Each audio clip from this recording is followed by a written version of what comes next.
For decades, Al Pacino and Diane Keaton have captivated audiences, not just as two of Hollywood's greatest actors, but as a pair whose on-screen chemistry blurred the lines between fiction and reality. From the Godfather trilogy to their long and complicated off-screen relationship, the two became living legends, forever tied together by art, love, and heartbreak. But while the world saw them as the perfect cinematic couple, what really went on between them was far more complicated. Now, at 85, Al Pacino has finally broken his silence, revealing the truth about his relationship with Diane Keaton, the woman who stole his heart, challenged his ego, and changed the course of his life forever. After years of rumors, speculation, and whispers in Hollywood circles, Pacino's words have stunned fans around the world. His confession isn't just about love lost, it's about regret, the price of fame, and the emotional scars that never truly fade. Theirs was a love story written in passion and silence, filled with tender moments and explosive arguments, with both of them too proud and too damaged to hold on. And yet, through it all, they remained connected in a way no one could quite explain. In his most emotional revelation yet, Al Pacino has decided to finally set the record straight, to tell the world what really happened with Diane Keaton, and why she will always be the one who got away. When Al Pacino first met Diane Keaton on the set of The Godfather in 1971, neither of them could have predicted that their lives would become forever intertwined. At the time, Pacino was a young, hungry actor from New York, still fighting for recognition. Diane, just beginning to make her mark in Hollywood, was quirky, spontaneous, and full of energy. Everything Pacino wasn't. Yet somehow, that contrast sparked something electric between them. On screen, their chemistry was undeniable.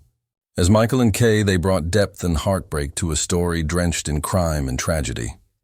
Off screen, that same connection evolved into a relationship that was as passionate as it was turbulent. "I was madly in love with him," Keaton once admitted. "He was fascinating, brilliant, unpredictable, and complicated." But loving Pacino, she confessed, wasn't easy. Those close to the couple remember how different their worlds were. Diane thrived on emotion and openness. Al lived in mystery and introspection. He was obsessed with his craft, often disappearing into roles, leaving little room for anyone else. Diane, meanwhile, longed for stability, a sense of belonging that Hollywood rarely allowed. Their relationship became a cycle of love and distance, connection and heartbreak. During the filming of The Godfather Part 2, their bond deepened, but so did the cracks. Pacino's rising fame placed enormous pressure on him. He was no longer the quiet theater actor from New York. He was now one of the most sought-after stars in the world. With fame came isolation, and with isolation came emotional walls that Diane could never fully break down. There were moments when it seemed they might make it work. Diane reportedly urged Al to settle down, to let love take priority over his work. But Pacino wasn't ready. "Marriage just didn't seem like something I could handle," he admitted years later. "I was always running from something, maybe from myself." That fear cost him not only a lasting relationship with Diane, but also years of emotional solitude. Their breakup was quiet, but it left an ache that neither of them could ignore. In interviews, Keaton often spoke fondly of Pacino, even after decades apart.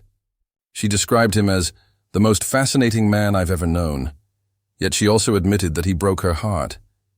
Despite moving on with her life, starring in films like Annie Hall and Something's Gotta Give, she never truly forgot him. For Pacino, the pain was mutual. Though he rarely spoke about his personal life, his closest friends revealed that Diane was the one woman who truly understood him, and the only one he ever considered settling down with. "She made me laugh," he once said softly. She had this light about her. Being around her made everything else fade away, but timing, as always, was cruel. By the time Al was ready to open up, life had taken them in different directions. Keaton had found fulfillment in motherhood, adopting children and focusing on her art. Pacino continued to dive into his work, creating cinematic masterpieces but living much of his life in solitude. Looking back now, Pacino admits that fame came at a cost. "You think success will fill the void," he reflected in a recent interview. "But it doesn't. It just hides it for a while." His voice carried the weight of decades of silence, the unspoken truth that no award, no performance, no applause could ever replace the connection he once had with Diane Keaton. Their love story was never conventional, nor was it meant to be. It was passionate, messy, and achingly real. The kind that doesn't end with a wedding, but lingers in quiet moments and old memories. Even now, at 85, Al Pacino carries that chapter of his life like a scar and a treasure, both painful and beautiful. For him, Diane Keaton wasn't just a co-star or a fleeting romance. She was a mirror, the one person who saw through the mask of the legendary actor and glimpsed the man beneath. And after all these years, Pacino has finally decided it's time the world knew just how much that meant. As Al Pacino's fame soared through the 1970s, his relationship with Diane Keaton began to strain under the weight of Hollywood success. The Godfather had catapulted both of them to international stardom, but it also drew them into very different worlds. Diane was becoming a favorite of Woody Allen's films, witty, charming, and a star in her own right, while Pacino became synonymous with intensity, portraying tortured souls in Serpico, Dog Day Afternoon, and Scarface.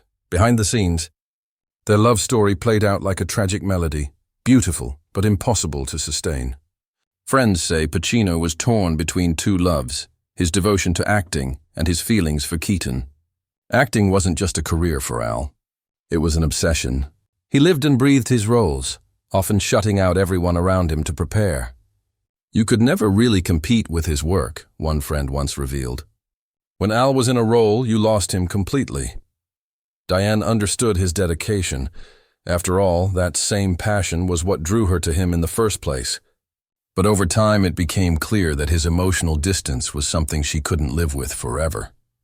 She wanted commitment, a family, and a partner who could share her world outside the camera lens. Al, however, was a man haunted by fears he couldn't name.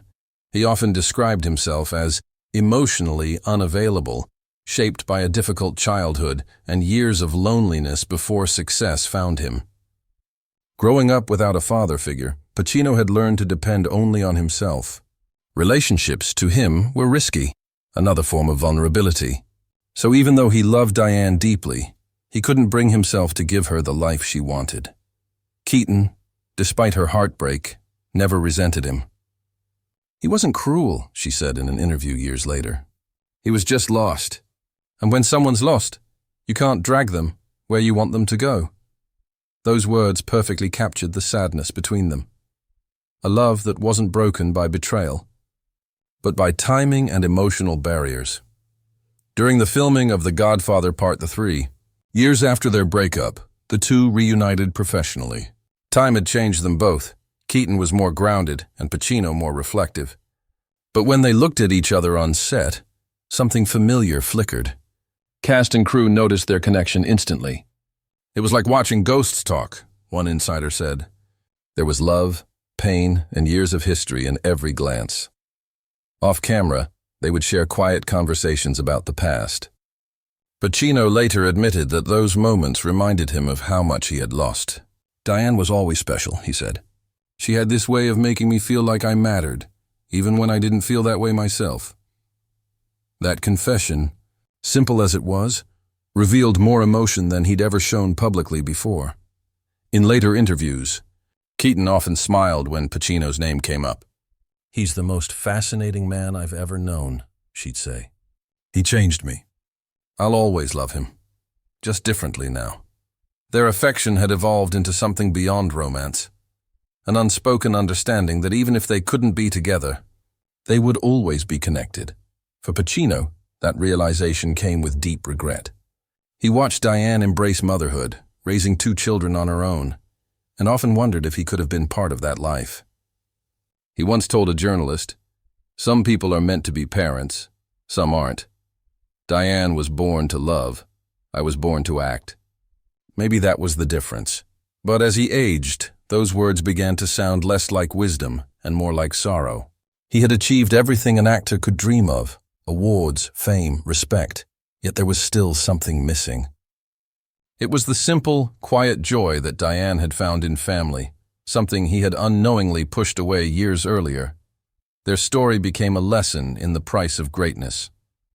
For Al Pacino, the truth he now shares is not one of scandal or bitterness, but of honesty, the kind that only comes with age. "She's part of my soul," he confessed in a rare interview. "I've loved her all my life in one way or another. I just didn't know how to show it, and that, perhaps, is the most heartbreaking truth of all, that even for legends like Al Pacino and Diane Keaton, love can be both eternal and unreachable." As the years went on, Al Pacino and Diane Keaton maintained a unique and lasting friendship, one that stood apart from the glamour of Hollywood. Despite their breakup, their connection never truly faded. On set, their chemistry was undeniable even decades later. When they reunited for The Godfather Part III in 1990, fans could sense the lingering affection between them. Both actors had evolved, both scarred and strengthened by time. Yet there was still that unmistakable spark. Pacino often described Keaton as irresistibly eccentric and the only person who could make him laugh uncontrollably. While he had many relationships over the years, none carried the same warmth and emotional depth. Keaton, for her part, once said, "Al was the love of my life. He was captivating, maddening, and endlessly fascinating." That candid confession, years after their separation, gave fans a glimpse into a love that never quite ended. It merely transformed. Behind the scenes, their bond was both tender and tumultuous. Pacino's dedication to his craft made him unpredictable and emotionally distant. He poured himself into his work so completely that personal relationships often came second. Keaton, however, wanted stability, commitment, and the kind of enduring partnership Pacino wasn't ready to give. She once admitted, "I wanted a home, a family, and Al just wasn't that guy. He was consumed by acting, and I was consumed by him." Still, they never turned bitter. They remained close, supporting each other's careers and personal challenges. Pacino admired Keaton's courage to age naturally in an industry obsessed with youth and perfection. He once remarked that Diane's authenticity set her apart, and that she had more honesty in her little finger than most people in the business. When Keaton adopted her 2 children in her 50s, Pacino was among the first to congratulate her. He found her choice inspiring, calling it a beautiful act of independence. Their friendship endured quietly, without tabloid drama or public feuds. In an industry where old relationships often dissolve into silence, theirs became a rare story of lasting respect and understanding. In a recent interview, Pacino finally broke his silence about what Diane meant to him. "Diane was everything I didn't know I needed," he confessed softly. "She was light, humor, and chaos all in one. I wasn't ready for her then, but I'll always be grateful she loved me." His words were bittersweet, revealing a deep awareness that time had stolen what might have been. Keaton, too, has spoken about their connection in her later years. In her memoir, she reflected, "We never stopped caring for each other. We just couldn't make it work. Al was my heartbreak and my joy." Their story, in many ways, mirrors the tragic beauty of the characters they portrayed on screen. 2 people bound by love, yet separated by their own ambitions and fears. Today, at 85, Pacino has reached a point of reflection. He no longer hides behind the roles or the fame. When asked what he regrets most, he paused and simply said, "Not holding on to the people who truly mattered." Fans instantly knew he was talking about Diane. Their relationship may not have ended with a wedding or a fairy tale, but it remains one of Hollywood's most poignant love stories. Real, imperfect, and unforgettable.